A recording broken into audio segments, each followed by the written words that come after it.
Hello दोस्तों, आप सभी का स्वागत है स्टूडेंट क्लासेस में। आज हम आपके लिए लेकर आए हैं correct forms of the verb, वो भी पास्ट परफेक्ट कंटीन्यूअस टेंस। तो आइए चलिए देखते हैं कि पास्ट परफेक्ट कंटीन्यूअस टेंस में वर्ब का सही फॉर्म क्या होता है, वर्ब को हम किस तरीके से फिल करते हैं और क्वेश्चन कैसे दिया होता है। चलिए, तो सबसे पहले कुछ बातें नोट कर लीजिएगा। जैसे आप अक्सर देखते होंगे कि अफर्मेटिव सेंटेंस में यदि आपको एक चीज़ बता दें, टेंस आपने नहीं पढ़ा है तो मैं टेंस भी पढ़ा रखा हूँ, आप टेंस वाले टॉपिक पे जाके सर्च करिएगा, उसमें मैं पूरी तरीके से इस पर वीडियो बना रखा हूँ। ठीक है, वहाँ से भी आप पढ़ सकते हैं। बेहतर है यदि टेंस आपको नहीं आता है तब। अगर फिर भी आप नहीं चाहते, डायरेक्ट चाहते कि हमको वर्ब फिल करना आने लगे, तो उसके लिए कुछ नोट है और आपको ध्यान रखना। ठीक है, तो आपको बता दें पास्ट परफेक्ट कंटीन्यूअस टेंस के अफर्मेटिव सेंटेंस में क्या होता है। हेल्पिंग वर्ब के रूप में हैड बीन होता है और जो मेन वर्ब होता है वो आईएनजी फॉर्म में होता है, अर्थात फोर्थ फॉर्म में होता है। ठीक है, अर्थात वर्ब के फर्स्ट फॉर्म में आईएनजी लगा देते हैं, जैसे आप भी समझ सके। ठीक है, जैसे आप समझ सको, पर आपको समझ में आना चाहिए बस। ठीक है, ये ना कि फोर्थ फॉर्म क्या है, आईएनजी फॉर्म क्या है, कुल मिला के फर्स्ट फॉर्म में आईएनजी लगा, बस इतने अगर समझ गए तब भी बेड़ा पार है, तब भी आप एक्सरसाइज कर सकते हैं। तो अफर्मेटिव सेंटेंस में क्या होता है, हैड बीन प्लस वर्ब का फोर्थ फॉर्म अर्थात आईएनजी फॉर्म होता है। दूसरी बात, निगेटिव सेंटेंस में अक्सर निगेटिव सेंटेंस में पढ़ते समय भी बच्चे गलती कर देते हैं। क्या गलती कर देते हैं कि जैसे बताया गया क्या कि हेल्पिंग वर्ब हैड बीन होता, तो जैसे सब में हेल्पिंग वर्ब के बाद नॉट लगा देते, तो यहाँ भी हैड बीन के बाद नॉट लगा देते, वही सबसे बड़ा गलत है। ठीक है, वही गलती की वजह से हमारा वाक्य पूरी तरीके से गलत हो जाता है जब हम अनुवाद पढ़ रहे होते। ठीक है, तो निगेटिव सेंटेंस में क्या होता है, जब भी आप प्रयोग करेंगे हेल्पिंग वर्ब, तो आपको एक चीज़ बता दें, दो या दो से अधिक हेल्पिंग वर्ब यदि होते हैं तो सदैव जो हेल्पिंग वर्ब का ग्रुप होता है दो या दो से अधिक शब्दों का, उनमें सिर्फ पहले वाला ही शब्द हेल्पिंग वर्ब का कार्य करता है। कब, निगेटिव हो चाहे इंट्रोगेटिव हो। ठीक है, अफर्मेटिव तो साथ में रहेंगे। जब कभी भी अगर इस तरीके से होता है तो हैड बीन के बीच में आपको नॉट रखना है। क्या रखना, नॉट रखना है। ठीक है, तो हैड और बीन के बीच में नॉट होगा, हैड और बीन के बीच में क्या होगा, नॉट होगा। ठीक है, इस बात को ध्यान रखना, ये होता है। मेन बात आपको शॉर्ट में बता रहे हैं। ठीक है, डिटेल में आप स्ट्रक्चर से अगर बनाना चाहो तो बना सकते हो कि सब्जेक्ट है, हैड है, नॉट है, बीन है, वर्ब का है ना, आईएनजी फॉर्म है, फिर इसके बाद ऑब्जेक्ट अदर वर्ड जो भी है, सिंस, फॉर लगा के टाइम। ठीक, अब यहाँ पर रही बात इंट्रोगेटिव की, तो इंट्रोगेटिव में क्या होता है, कुछ इसी तरीके से इंट्रोगेटिव में भी होता है। क्या, तो सीधी सी बात है, इंट्रोगेटिव सेंटेंस में दो वाक्य मिलते हैं आपको। पहला आपका यस या नो टाइप, तो यस या नो टाइप में क्या रूल होता है कि हेल्पिंग वर्ब जो होती है हैड बीन, उसमें एक हैड सब्जेक्ट से पहले आ जाता है। किससे पहले आ जाता है, सब्जेक्ट से पहले आ जाता है। ठीक है, और उसके बाद फिर यहाँ पर सब्जेक्ट के बाद या फिर और कुछ शब्द लिखा होगा, उसके बाद बीन होगा। मतलब कुल मिला के बीन सदैव वर्ब का जो फोर्थ फॉर्म दिया रहता है, ठीक है, उसी के ठीक पहले होता है। फोर्थ फॉर्म के से ठीक आईएनजी फॉर्म के ठीक पहले होता है, यानी बीन मुख्य क्रिया से अलग कभी नहीं होता है। इस बात को अपने माइंड में फीड कर सकते हो। ठीक है, दूसरी बात, जैसे इसमें डब्ल्यू एस टाइप की बात होती है, डब्ल्यू एस टाइप में क्या होता है, क्वेश्चन वर्ड होता है, क्वेश्चन वर्ड के बाद ही हैड होता है, इसके बाद सब्जेक्ट डिडक्ट जो भी शब्द होते हैं, इसके बाद फिर यहाँ पे बीन। अब आप देख रहे हैं, ठीक है, कि यहाँ पर और यस या नो टाइप और डब्ल्यू एस टाइप में दोनों में आप देख रहे हैं कि जो हेल्पिंग वर्ब हैड बीन है, उसका हैड शब्द सब्जेक्ट से पहले आया। जैसे थोड़ा सा हम लिख देते हैं, ठीक है, थोड़ा आपको समझ में आना चाहिए इसलिए। ठीक है, मान लीजिए सब्जेक्ट ही है, ठीक, यहाँ पर सब्जेक्ट मान लीजिए इंट्रोगेटिव निगेटिव हो तो सब्जेक्ट नॉट भी हो सकता है। ठीक है, कोई ज़रूरी नहीं बस सब्जेक्ट ही हो, सब्जेक्ट नॉट भी हो सकता है। ठीक है, चलिए, तो इस तरीके से आपने देखा कि अफर्मेटिव और निगेटिव में हैड बीन किसके बाद है, सब्जेक्ट के बाद, सब्जेक्ट के बाद, लेकिन इंट्रोगेटिव में सब्जेक्ट से पहले सिर्फ हैड आया, बीन नहीं आएगा। ठीक है, बीन सदैव मुख्य वर्ब यानी मेन वर्ब के ठीक पहले ही होता, उनके बीच में कोई शब्द नहीं आ सकता, मतलब वो छोड़ के वर्ब को मुख्य क्रिया को नहीं जा सकता। आप अपने तरीके से इस तरीके से भी समझ सकते हैं, ठीक है। एक इसमें का और होता है क्वेश्चन वर्ड हु के साथ सदैव क्या होता है, हु के साथ सदैव क्या होता है, हैड बीन प्लस वर्ब का आईएनजी फॉर्म होता है। क्यों होता है, क्योंकि हु क्वेश्चन वर्ड के साथ साथ यहाँ पे क्या है, हु क्वेश्चन वर्ड होने के साथ साथ सब्जेक्ट के भी अर्थ में है, इसलिए इसको सब्जेक्ट के स्थान पर लिखते हुए अफर्मेटिव की तरह अनुवाद किया जाता है। यही रीजन है कि इसके साथ हैड बीन अर्थात इसके ठीक बाद ही क्या होता है, हैड बीन वर्ब का आईएनजी फॉर्म होता है, ठीक है। आइए कुछ एग्जाम्पल के माध्यम से समझते हैं। जैसे क्वेश्चन दिया हो, कोई भी क्वेश्चन दिया हो, ठीक है। जैसे मान लीजिए ऑलरेडी दिया है क्वेश्चन, ही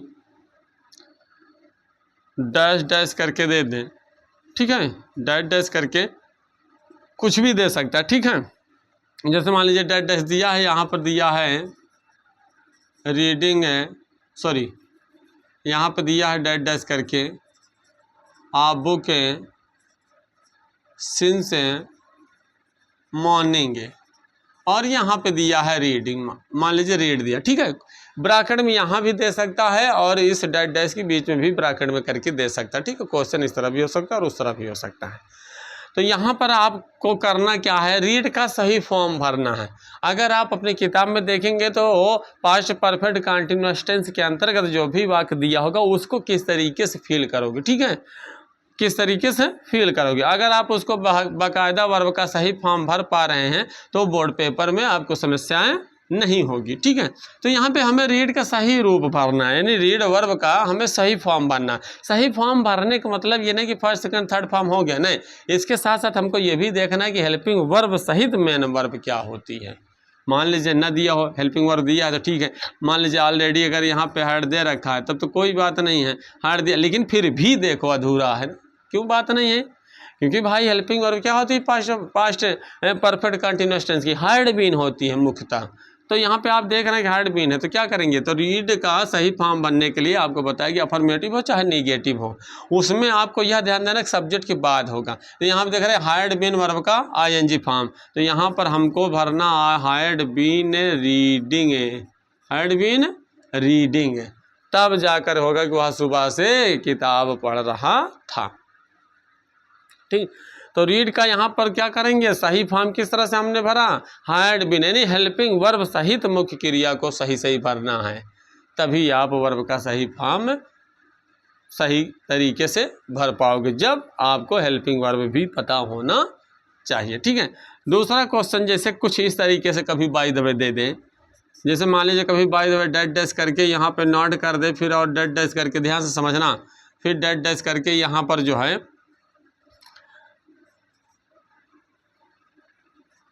यहाँ पे दे दे कि क्लॉथ्स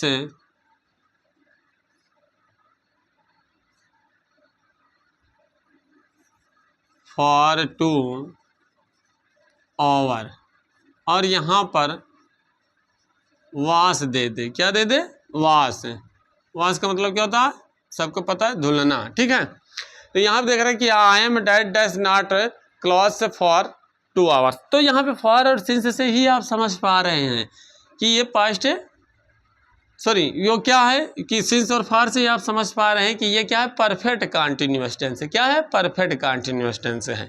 लेकिन कौन सा परफेक्ट है, प्रेजेंट है कि पास्ट। अगर किताब में डायरेक्टली निर्देशित करते हुए देखिए पास्ट परफेक्ट कंटिन्यूअस टेंस का कुछ क्वेश्चन दिया गया, उसको उसमें दिए गए ब्रैकेट के अनुसार आपको वर्ब का सही फॉर्म बनना, तब तो ठीक है, नहीं दिया तब फिर क्या करेंगे, तब फिर आपको कंपेयर करना है कि present perfect continuous, past perfect continuous, future perfect continuous, यानी पूर्ण अर्थ अगर निकल रहा है तो उनमें से आप स्वतंत्र भर सकते हो, अगर पूर्ण अर्थ नहीं निकल रहा तो मत भरना, इस बात को ध्यान देना, ठीक है।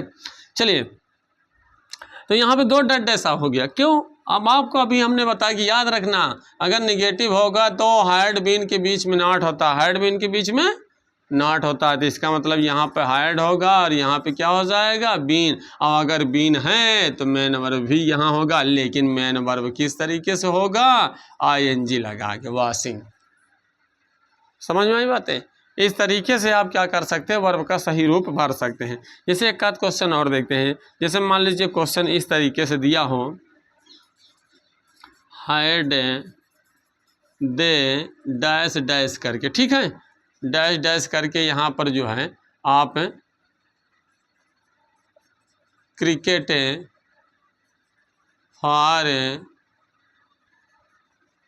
2 डेज, यहाँ पर मान लीजिए प्ले दिया हो। अब यहाँ पे प्ले का सही फॉर्म भरना है, ठीक है। तो अब आप यहाँ देख रहे हैं ऑलरेडी हैड है, तो यस या नो टाइप में हैड होता है सब्जेक्ट से पहले, और ये WH टाइप में भी सब्जेक्ट से पहले हैड होता है। लेकिन WH टाइप में आपका question word what where when कुछ भी दिया रह सकता है, ठीक है। तो यहाँ पे आप देख रहे हैं, तो वर्ब यहाँ प्ले का कौन सा फॉर्म हम भरें, प्ले का फोर्थ फॉर्म यानी ING फॉर्म ही भरा जाएगा। लेकिन हेल्पिंग वर्ब सहित आप फॉर और सिंस से समझ सकते हैं कि परफेक्ट कंटिन्यूअस को दर्शाता है, और हैड आपको बताता है कि पास्ट। इस तरीके से आप समझ सकते हैं कि पास्ट परफेक्ट कंटिन्यूअस टेंस को दर्शाता है। तो इसमें हेल्पिंग वर्ब हैड बीन होती है। लेकिन आपको हमने बताया कि निगेटिव से इंट्रोगेटिव तक सिर्फ हैड ही हेल्पिंग वर्ब का कार्य करेगा, अर्थात अफर्मेटिव में सिर्फ साथ रहते हैं बस, अन्यथा यहाँ पर फिर बीन मुख्य क्रिया के पास चिपका रहेगा, हैड ही हेल्पिंग वर्ब का कार्य करेगा, ठीक है। तो इस तरीके से यहाँ क्या हो जाएगा, बीन प्लेइंग, क्या हो जाएगा, बीन प्लेइंग, ठीक है। तो वर्ब का सही फॉर्म भरने का तरीका यही होता है, क्या कि हेल्पिंग वर्ब सहित हमें मेन वर्ब का फॉर्म एकदम करेक्टली भरना होता है, यानी मुख्य क्रिया को ही नहीं बल्कि हेल्पिंग वर्ब को भी ध्यान रखना पड़ता है। जैसे एक आध क्वेश्चन देखते हैं। जैसे मान लीजिए दिया है हूँ, समझना ध्यान से। जैसे मान लीजिए दिया है कि हूँ डैश डैश करके दे दें on the road since evening, यहाँ पे दिया हो रन, ठीक है। तो यहाँ देख रहे हैं कि आप देख रहे हैं on the road since evening, यानी शाम से सड़क पर कौन, इतना भाई इतना ही दिया तो इतना ही पढ़ेंगे, है ना। यहाँ पे हमें रन का सही फॉर्म भरना है, क्या भरना है, रन का सही फॉर्म। तो यहाँ पे थोड़ा वाक कुछ दूर तक देखिएगा, समझिएगा, तो हमको लग रहा है यार सिंस फार से पता चल रहा है कि परफेक्ट कंटिन्यूअस दर्शा रहा, ठीक है।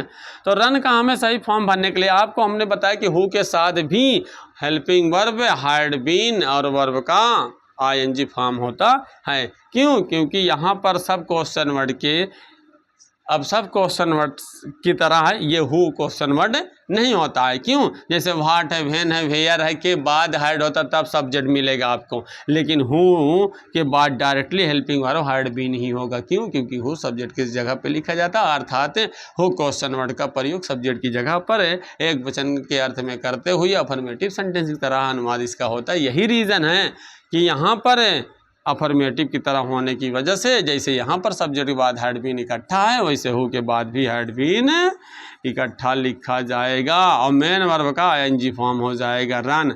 और एक चीज़ आपको और बता दें, अगर किसी भी अक्षर के लास्ट में, किसी भी अक्षर के लास्ट से ठीक पहले एक वावेल होगा तो ING फॉर्म बनाते समय वहाँ लास्ट वाला अक्षर डबल हो जाएगा, ठीक है।